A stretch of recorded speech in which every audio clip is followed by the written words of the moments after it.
It's 6:30. Good morning, I'm Ian Crouch with Hunter News. A Merriweather man has been treated for cuts and bruising to his left eye after being attacked outside a local hotel. The 34-year-old was with a group of friends outside the Burwood hotel just after closing time around 9:30 last night when he became involved in a verbal disagreement with a man sitting nearby. It's alleged the man then punched the victim in the face, knocking him to the ground. He was taken to the John Hunter Hospital for treatment. Police are reviewing CCTV footage of the incident. Meanwhile, police will today serve a court attendance notice on an 18-year-old man who allegedly spat on a female ambulance paramedic as he was being taken to the Mater Hospital following a boozy party at Lambton. A woman swept off rocks south of Newcastle the weekend has died overnight in hospital. The woman was fishing with a friend on a rock platform at Fraser Park at Lake Munmora on Saturday night when she was washed into the water. Her friend grabbed a flotation device and jumped in after her but was unable to bring her back safely. Sergeant Dave Rose says a police officer patrolling nearby entered the water to help the pair. He kept the woman afloat until she was winched out by the Westpac rescue helicopter. Newcastle Water Police and maritime officers then assisted the officer and the man from the water and returned them to shore. The woman was taken to John Hunter Hospital, where sadly she later died. A report will be prepared for the information of the coroner. Neighbours of a Port Stephens grandfather who accidentally ran over and killed his grandson with a tractor says he always put safety first.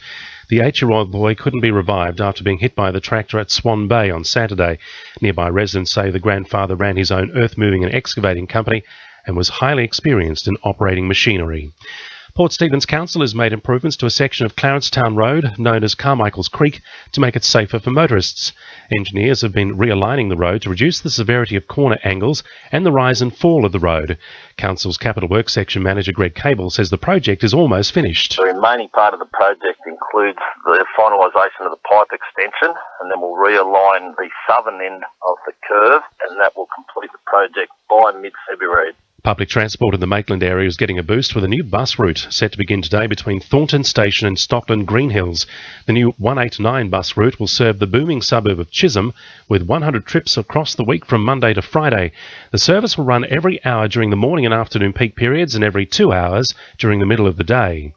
The State Government Sport and Recreation Events program is now open for applications from organisations hoping to stage international, national or community sporting events in the Hunter and across the state in 2015.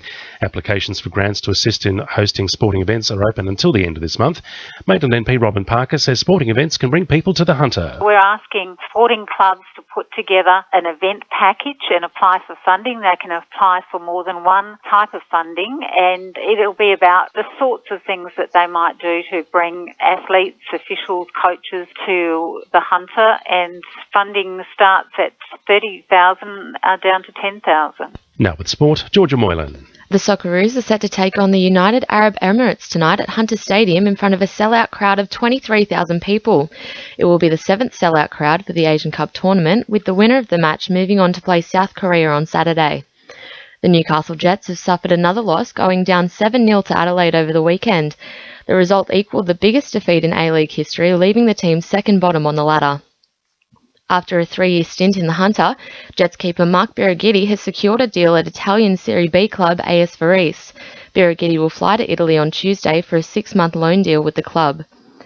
In rugby, Cessnock lock Al Lantry is preparing for his first match as part of English club Lee East next week. Lantry will fly out next Monday before playing his first trial with the club on the 7th of February. That's sport. I'm Georgia Moylan. To NURFM News Time, 26 to 7.